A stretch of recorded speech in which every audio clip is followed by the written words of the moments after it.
Ամենքս ունենք գործունեության մեր ոլորտը և մեր պատասխանատվության չափը։ Զինվորի գործ օրինակ որն է։ Անձնվիրաբար ծառայել Հայաստանի Հանրապետությանը և հանուն հայրենիքի չխնայել կյանքը։ Զինվորի անձնվիրաբար ծառայությունը սկսում է զորամասում կարգուկանոնից։ Երբ զինվորը կանգնում է վաշտի օրապահ, իր պարտականությունը որն է։ Զենքի պահարանների, զինամթերքի, վաշտի գույքի, անձնակազմի անձնական իրերի հսկողությունը։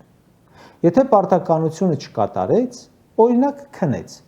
ստանում է պատիժ։ Սպային ավելի մեծ դիրք է, հետևաբար պատասխանատվության ավելի մեծ դաշտ։ Պաշտոնից պաշտոն պարտականությունները փոխվում են ու մեծանում, բայց բոլորի աշխատանքը փոխկապակցված է։ Որպեսզի օրապահը պարտականությունը նորմալ կատարի,